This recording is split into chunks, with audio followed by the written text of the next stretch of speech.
कर्मण्येवाधिकारस्ते मा फलेषु कदाचन मा कर्मफलहेतुर्भो मा ते संगोऽस्तविकर्मणि।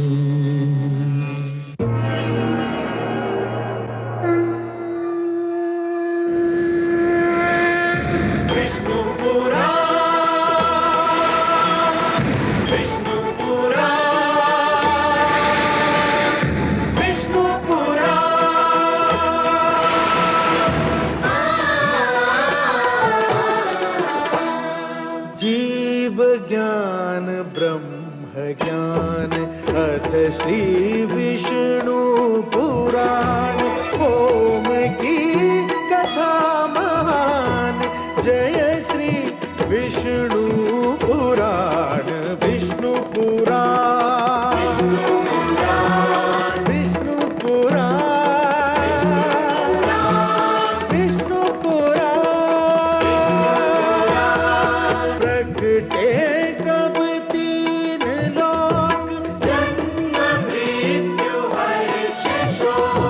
प्रगटे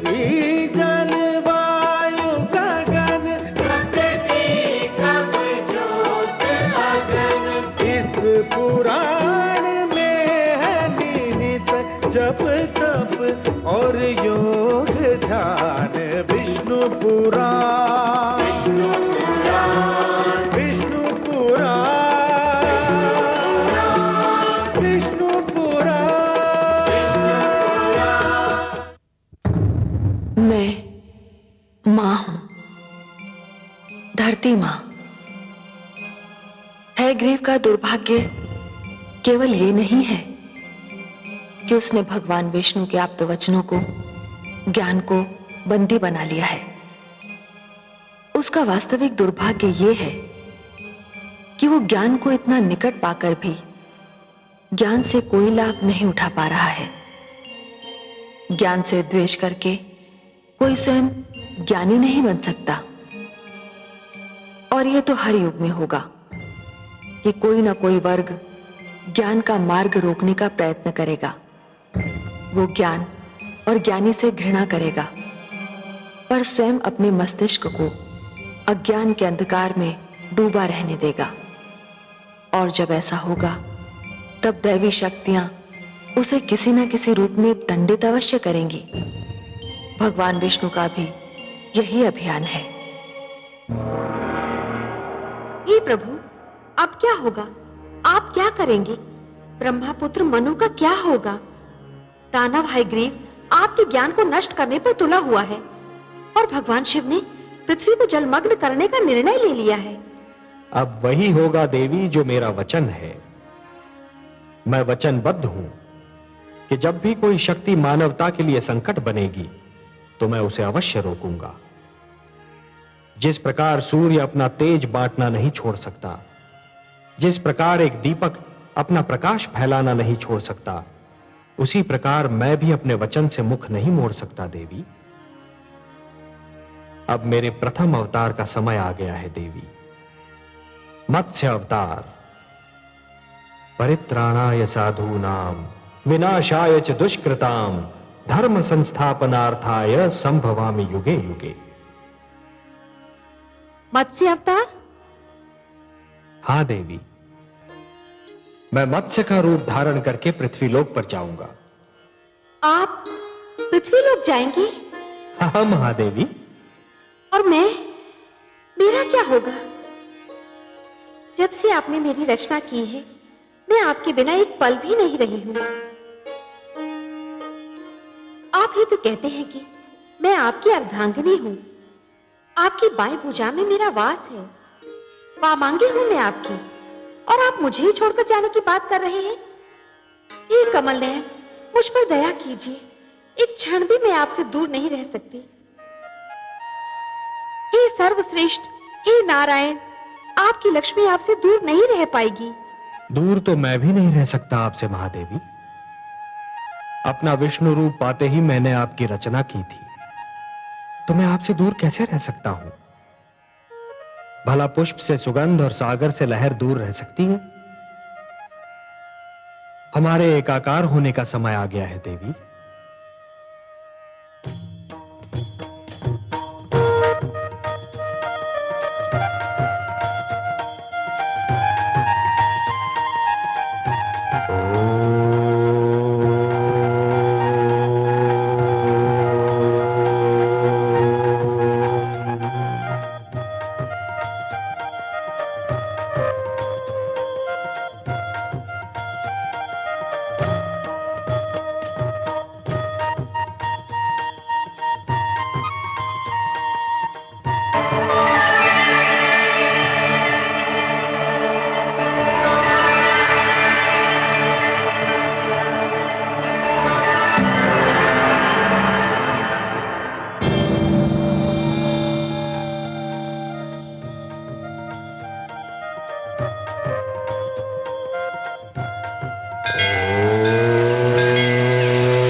जानती थी कि मानव कल्याण के लिए, अपने आप्त वचन की रक्षा के लिए मेरे दीनदयाल भगवान श्री विष्णु मेरे आंगन को अवश्य पावन करेंगे।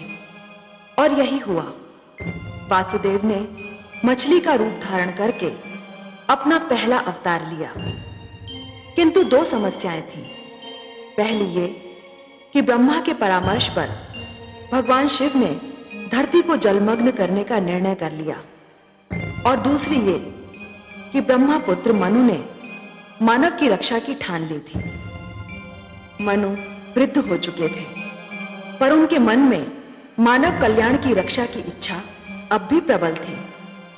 उन्होंने आमरण व्रत कर रखा था। उनकी पत्नी शत्रुपा को ब्रह्मा का आशीर्वाद था कि समय उनके यौवन को कभी प्रभावित नहीं करेगा। वो अब भी युवती थी, किंतु एक सती की भांति अपने पति की सेवा में तत्पर थी।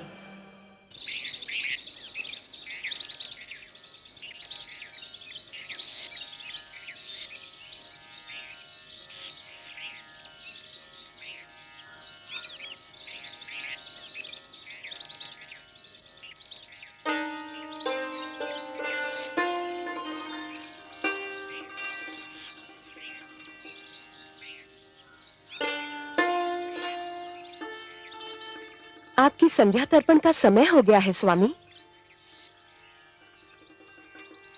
क्षमा कीजिए, मैंने आपका ध्यान तोड़ दिया। तोड़ने का कार्य तो तुमने कभी किया ही नहीं देवी। तुमने तो जब किया जोड़ने का ही कार्य किया।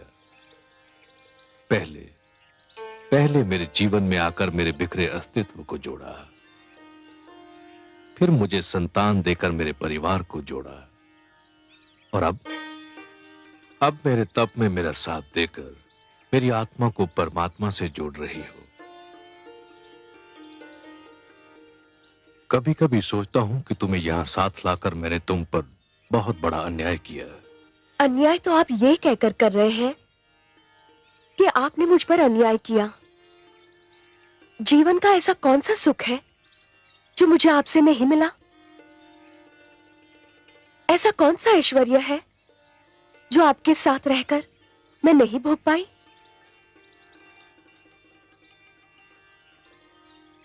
मैं बहुत ही स्वार्थी कहलाती यदि मैं आपसे केवल सुख पाती रहती, आपके दुख और आपके कष्ट की भागीदार न बनती। पिता श्री ब्रह्मा ने हमको उत्पन्न करते समय भी तो यही कहा था कि हम दो शरीर किंतु एक प्राण है। आप वृक्ष हैं स्वामी, और मैं अमरलता। आपके सहारे के बिना तो मैं खड़ी भी नहीं रह सकती। तुमने जिस प्रकार सतीत्व के धर्म का पालन किया है, उसी से प्रसन्न होकर पिता श्री ब्रह्मा ने तुमको वरदान दिया कि तुम सदैव वैसी की वैसी रहोगी जैसी पिता श्री ने तुम्हें उत्पन्न किया था। तुम्हारी आयु आती जाती ऋतुओं और बीते समय से कदापि प्रभावित नहीं होगी। आपके मुख पर आपकी तपस्या, आपके निश्चय और आपकी कल्याणकारी प्रवृत्ति का तेज है स्वामी। मानव जाति के कल्याण के लिए आप आमरण व्रत कर रहे हैं। मानव जाति को बचाने के लिए आप तपस्या कर रहे हैं स्वामी। तुम भी तो मेरी भांति केवल जल का सेवन कर रही हो देवी। तुमने ये व्रत क्यों रखा है? मैं अपने सुहाग की रक्षा के लिए व्रत कर रही हूं। अब उठिए, सूर्यास्त का समय हो गया है।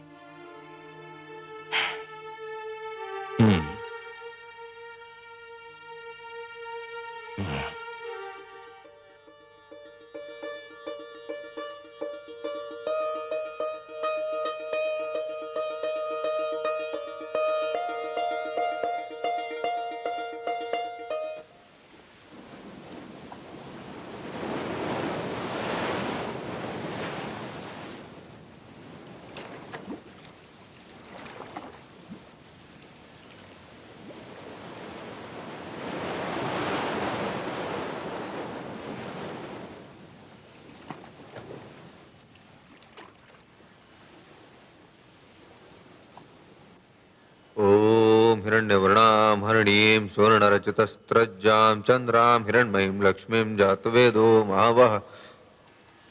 ठहरिए महाराज। तुम? क्या मैंने अभी तुम्हारी वाणी सुनी थी? हाँ महाराज, मैंने ही विनती की थी कि मुझे जल में न छोड़िए। किंतु क्यों? तुम तो जलचर हो। तुम्हारा तो जीवन ही जल के बिना संभव नहीं। ये सत्य है महाराज, परंतु जल में भी मेरा जीवन संभव नहीं। क्यों? क्या कष्ट है तुम्हें? आप जहाँ मुझे छोड़ने जा रहे हैं, वहाँ बड़ा मत्स्य और छोटी मत्स्य को निगल जाता है। मैं वहाँ सुरक्षित नहीं रह पाऊंगा, मुझ पर दया करें। तो फिर तुम्हें कहाँ रखूं जहाँ तुम सुरक्षित रह सको? मुझे अपने कमंडल में रख लीजिए महाराज। आपके जल भरे कमंडल में मुझे कोई भय नहीं होगा। यदि तुम ऐसा समझते हो तो मुझे कोई आपत्ति नहीं।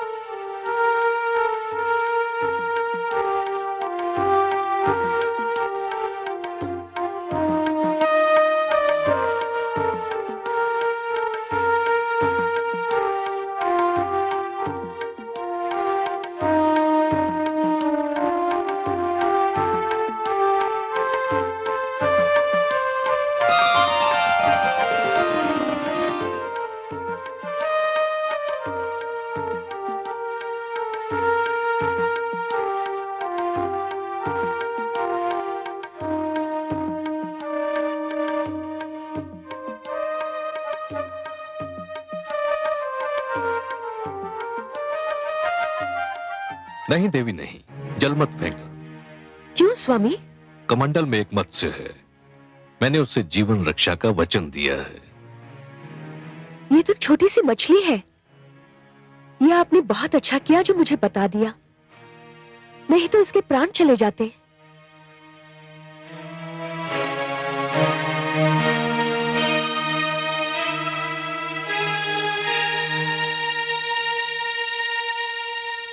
आइए स्वामी, विश्राम करते हैं।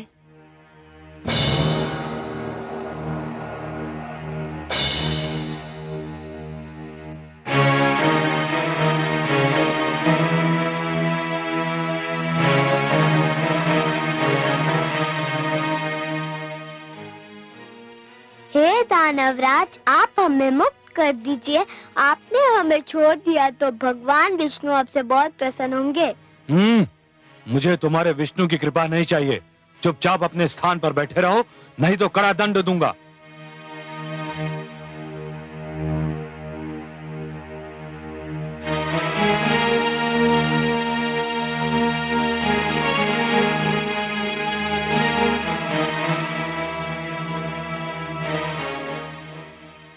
कौन है ये सुंदर बालक? इन्हें किसने बंदी बनाया है? हम भगवान विष्णु के आप्त वचन माता दानव हयग्रीव हमारा अपहरण करके हमें यहाँ ले आया है। छोड़ दो इन्हें। मुझे खेद है माता, मैं आपके आदेश का पालन नहीं कर सकता। क्यों? क्यों नहीं कर सकते मेरे आदेश का पालन? ये चारों दानवराज हैग्रीव के बंदी हैं और उनका आदेश है कि इन्हें ना छोड़ा जाए। माते,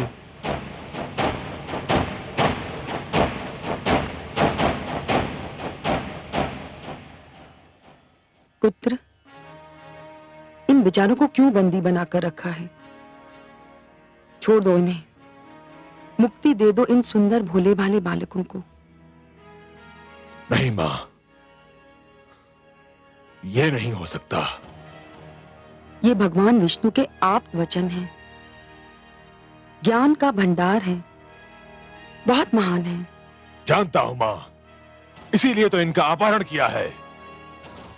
विष्णु ने इन्हें मानव कल्याण के लिए जन्म दिया है, दानव समाज को नीचा दिखाने के लिए रचा है इन्हें। परंतु पुत्र, तू क्या करेगा इनका? कुछ नहीं मां, बस इन्हें बंदी बनाकर रखूंगा। ज्ञान, बुद्धि और प्रकाश को तू बंदी बनाकर रखना चाहता है?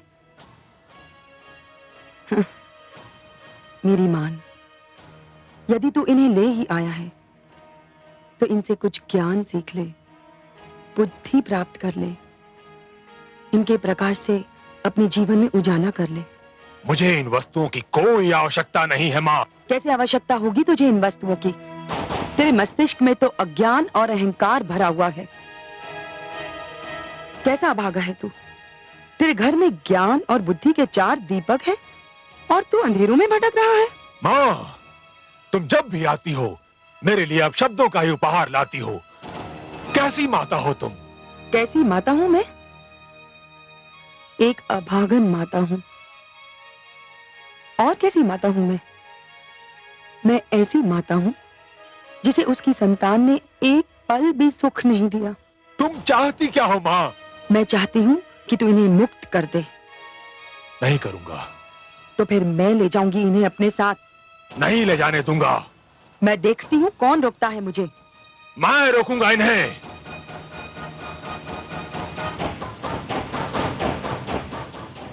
देखती हूं तू कैसे रोकता है। आओ बालकों। नहीं। हट जा तू मेरे बीच से। मां, तुम चली जाओ यहां से। नहीं जाऊंगी। क्या कर लेगा तू मेरा? नहीं मां, मैं कहता हूं चली जाओ यहां से। नहीं तो? नहीं तो क्या करेगा तू? मां, मुझे भय है कहीं मेरा हाथ ना उठ जाए और मैं तुम्हारा अपमान न कर बैठूं। हाथ उठाएगा तू मुझ पर? मेरा अपमान करेगा तू? अरे अभागे, अपमान तो मेरा उसी दिन हो गया था जिस दिन तूने मेरी कोख से जन्म लिया था।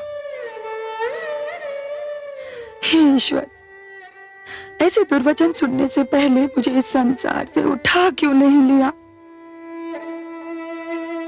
ऐसे पुत्र के होने से तो पुत्र का ना होना ही अच्छा था।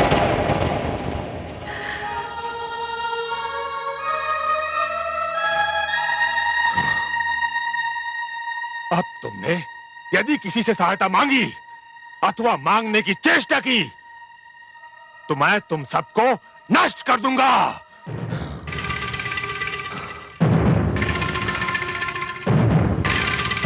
स्वामी, स्वामी, स्वामी,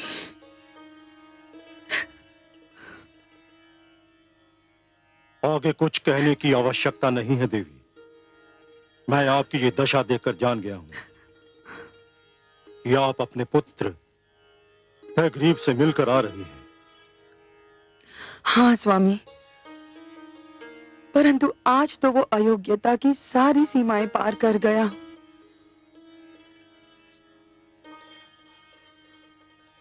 जो किसी सीमा को मानता ही ना हो उस पर यह दोष लगाना ही व्यर्थ है कि वो अयोग्यताओं की सारी सीमाएं पार कर गया। फिर भी क्या किया है उसने?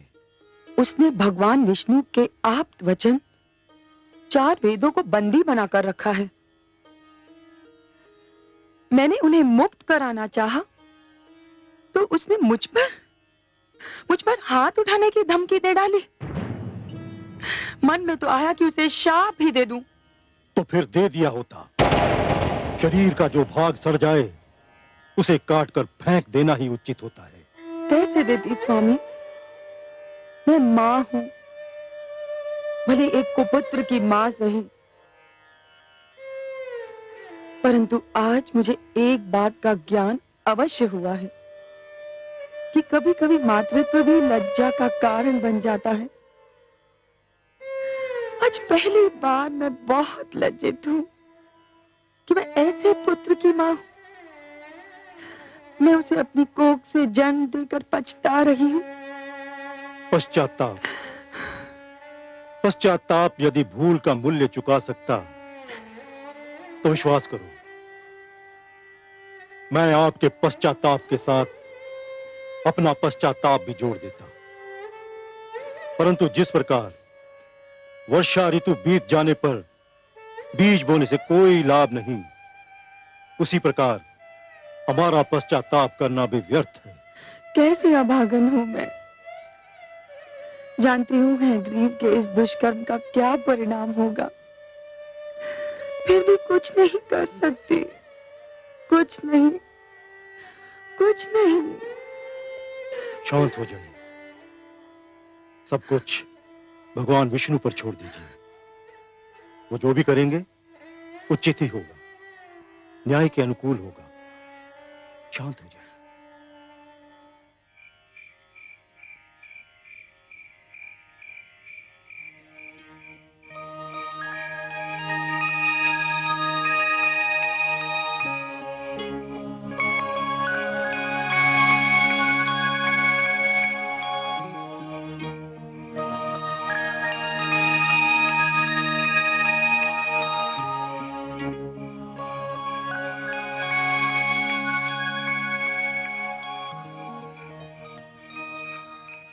महाराज, महाराज, महाराज, महाराज, महाराज, महाराज,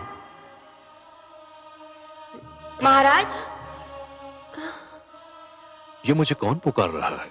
क्या हुआ स्वामी? मुझे ऐसा लगा जैसे कोई मुझे महाराज महाराज कहकर पुकार रहा हो। कौन था वो? मैंने पुकारा महाराज। अरे, ये पुकार तो कमंडल से आ रही है। हाँ देवी, ये मैं ही हूँ। मेरी रक्षा कीजिए। इस कमंडल में मेरा श्वास रुका जा रहा है। मुझे यहाँ से निकालिए महाराज।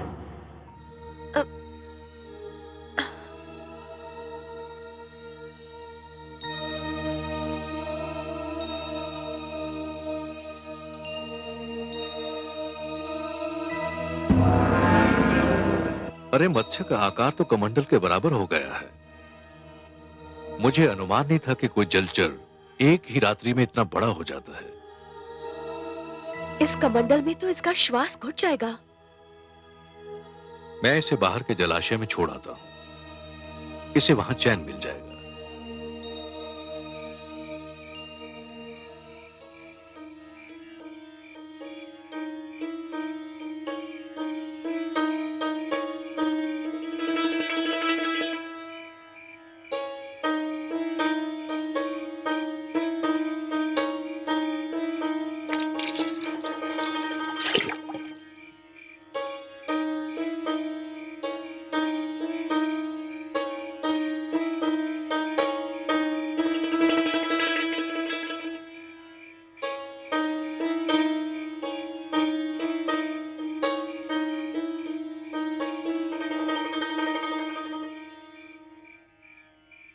महाराज,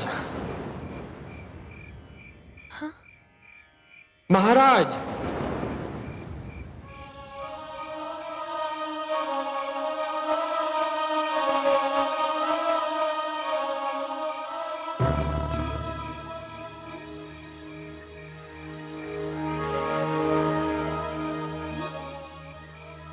इसका आकार तो इतनी शीघ्रता से बढ़ रहा है कि मैं आश्चर्यचकित रह गया हूं।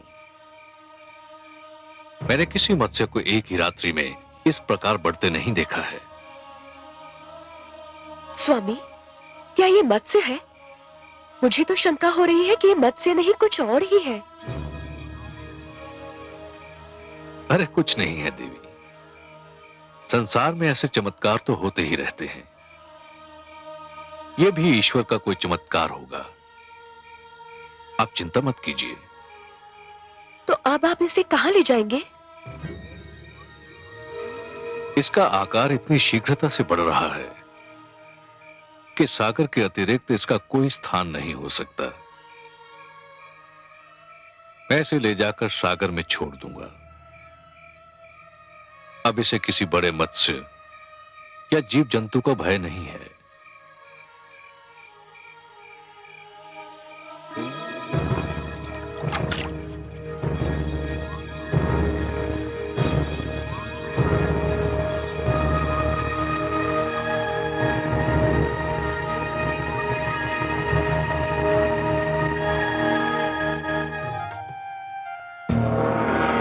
नारायण नारायण। प्रणाम पिताश्री, बारंबार प्रणाम। आयुष्मान भव। आओ पुत्र, उचित समय पर आए तुम। तुम्हें ज्ञात है सृष्टि में क्या होने वाला है? हां पिताश्री, मुझे ज्ञात है कि सृष्टि में क्या होने वाला है, और मुझे यह भी ज्ञात है कि सृष्टि में जो होने वाला है वो आपके ही परामर्श का परिणाम है। तुम सत्य कहते हो पुत्र, परंतु सृष्टि के प्रति मेरे मन में प्रेम भी तो है। स्वाभाविक है पिताश्री, नितांत स्वाभाविक है। आप सृष्टि के रचयिता हैं, सृष्टि आपकी रचना है, और रचयिता का अपनी रचना से प्रेम होना स्वाभाविक है। फिर मेरी चिंता भी तो स्वाभाविक है पिताश्री, आपकी चिंता स्वाभाविक है। किंतु पिताश्री, धरती का विनाश नहीं हो रहा है, धरती केवल जलमग्न हो रही है, और वह भी इसलिए कि वह स्वच्छ हो जाए। पिताश्री, हर युग में धरती को स्वयं अपने आप को स्वच्छ करना होगा। पट्टी पर जब कोई नया लेख लिखा जाता है तो पुराने लेख को पोंछना ही पड़ता है। सूर्य का प्रकाश समेटने के लिए आकाश को चांद तारों की चादर लपेटनी ही पड़ती है। धरती को महान आदर्शों के लिए तैयार करने के उद्देश्य से मानव जाति का यह कर्तव्य बनता है कि वह संकुचित विचारधारा को हटा दे। यदि यह कार्य मानव स्वयं कर ले तो देवताओं को हस्तक्षेप करने की कोई आवश्यकता नहीं। किंतु यदि मानव यह परिवर्तन नहीं ला सकता तो देवी शक्तियों को हस्तक्षेप करना ही पड़ता है, जो आप कर रहे हैं। जानता हूं पुत्र, पर जिस धरती को स्वच्छ करने के उद्देश्य से जलमग्न होना है, उस पर मेरा पुत्र मनु भी तो है। मुझे चिंता है कि मनु का क्या होगा। ओह, तो भ्राता मनु की चिंता ने आपको व्याकुल कर रखा है। प्राणियों की रचना करते करते आप स्वयं मोहग्रस्त हो गए। नारायण नारायण। पिताश्री, माना कि पुत्र मोह की भावना को नकारा नहीं जा सकता, बड़ी स्वाभाविक सी बात है ये। किंतु पिताश्री, पुत्र मोह मानव दुर्बलता का लक्षण है। देवता इन भावनाओं से ऊपर हैं। आपके लिए तो संपूर्ण मानव जाति संतान के समान है। फिर आप किसी एक की चिंता क्यों कर रहे हैं? आपने भगवान शिव को जल प्लावन करने का परामर्श देकर अपना कर्तव्य निभाया। भगवान शिव आपका परामर्श मानकर अपना धर्म निभा रहे हैं। अब इस जल प्लावन से किसको बचाना है, कैसे बचाना है और कितना बचाना है, यह आप मेरे लक्ष्मी नारायण पर छोड़ दीजिए। पालन करता तो वही हैं। धन्य हो पुत्र, धन्य हो। तुम्हारी तर्क संगत बातों ने मेरे मन का बोझ हल्का कर दिया। यह सत्य है कि अंधकार कितना भी घना क्यों न हो, एक नन्हा सा दीपक उसे दूर करने के लिए पर्याप्त है। तुम्हारे तर्क ने भी इसी प्रकार मेरी चिंता और आशंकाओं को दूर कर दिया।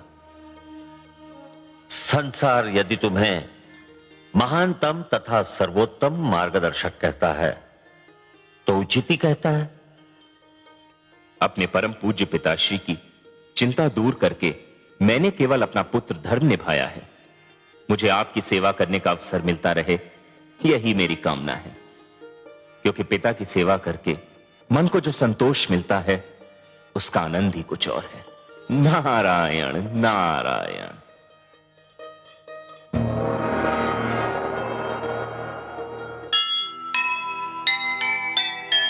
अपना धर्म निभाइए, ममता से मुख मोड़। नारायण के हाथ है जग रक्षा की डोर। चिंता मुक्त हुए पिता, ज्ञानी का सुन ज्ञान।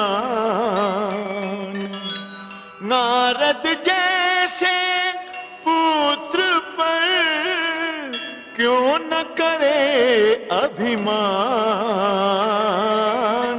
क्यों न करे अभिमान।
ये क्या हो रहा है भगवान? मुझे अपनी आंखों पर विश्वास नहीं हो रहा। एक नन्हा सा मत्स्य जिसे मैंने अपने कमंडल में शरण दी थी, वो इतना विशालकाय हो गया है कि ये अथाह विशाल सागर भी इसके लिए छोटा दिखाई पड़ रहा है। ये कैसी लीला है? ये साधारण मत्स्य हो नहीं सकता। मुझे बताइए आप कौन हैं? मैं आपके दर्शन के लिए व्याकुल हूं। मुझे दर्शन दीजिए प्रभु।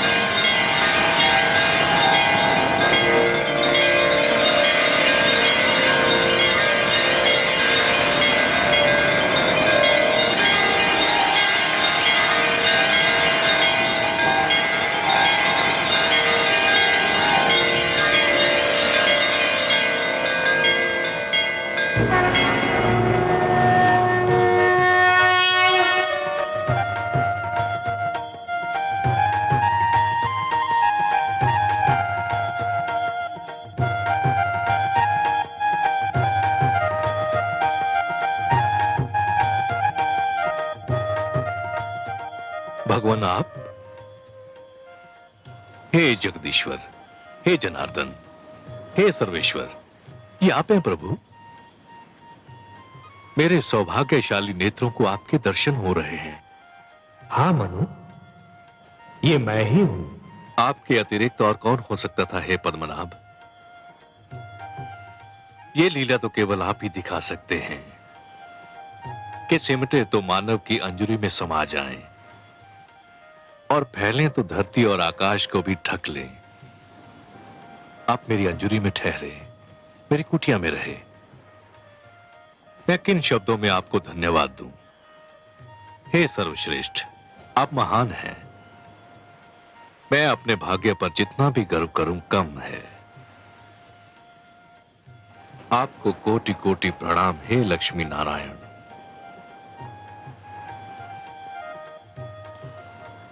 पर क्षीर सागर को छोड़कर धरती पर आकर उसे पावन करने का क्या भेद है दीनदयाल?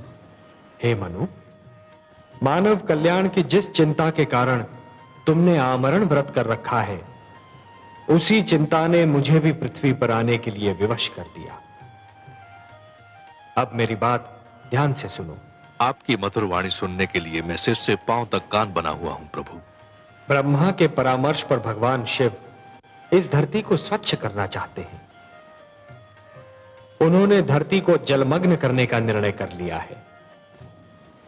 आने वाली अमावस्या को आकाश से ऐसा वज्रपात होगा कि कानों को ध्वनि सुनाई नहीं देगी। ऐसी वर्षा होगी मनु कि मानो लगेगा कि आकाश में छेद हो गया। जल का एक रेला आएगा और यह धरती गहरे जल में डूब जाएगी। मैं तुम्हें डूबने से बचाना चाहता हूं मनु। मैं आपकी कृपा और अनुकंपा को कैसे धन्यवाद दूं, परंतु हे जगदीश्वर, जब समस्त धरती ही डूब जाएगी, मानव जाति ही नष्ट हो जाएगी, तो मैं अकेला बचकर क्या करूंगा? हे मनु, जीवन मानव से महानतर है। मानव को मृत्यु आ सकती है, परंतु जीवन कभी नहीं मरता। जिस प्रकार एक डाली से एक पुष्प टूटता है, परंतु वहीं से दूसरा पुष्प भी फूटता है, उसी प्रकार जहां एक जीवन का अंत होता है, वहीं पर दूसरा जीवन प्रारंभ होता है।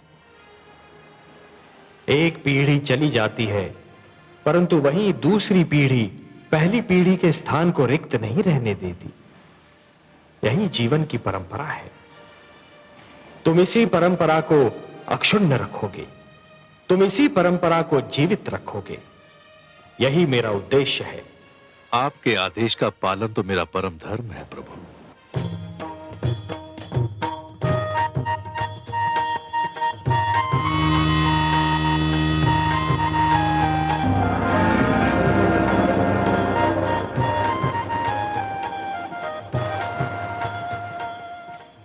मनु, जल प्लावन के समय तुम अपनी धर्म पत्नी शतरूपा के साथ इस नौका पर सवार हो जाना। अपने अतिरिक्त इस नौका पर समस्त पशु पक्षियों का एक एक जोड़ा और उन सारे पौधों के बीज भी रख लेना जिन्हें तुम आवश्यक समझते हो। मैं मत्स्य के रूप में आऊंगा। तुम इस नौका को मेरे सींग से बांध देना। मैं तुम्हारी नौका को सुमेरु पर्वत पर ले जाऊंगा, जहां पहुंचकर तुम्हें एक नवीन जीवन का निर्माण करना होगा, एक नए मानव को जन्म देना होगा। जो आदेश प्रभु। मैं आपके आदेश का अक्षरशः पालन करूंगा।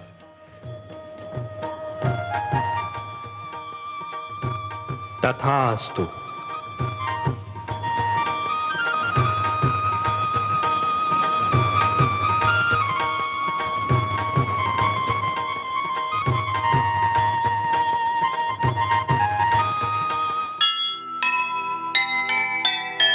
होते हैं संसार के संकट में जब प्राण, तब तब आते हैं प्रभु करने को कल्याण।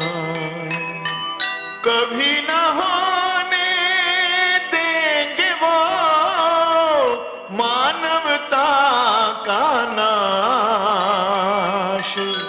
संकट मोचन है वही, है सबको विश्वास, है सबको विश्वास।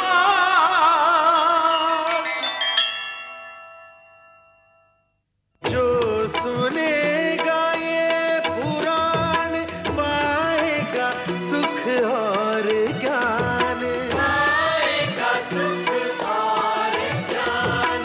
कर्म को ही धर्म जान, प्रेम की तू छेड़तान, प्रेम की तू छेड़तान। बीते युग बता रहे हैं, बीते युग बता रहे हैं, सत्य पथ पे चल सुजान। विष्णु पुराण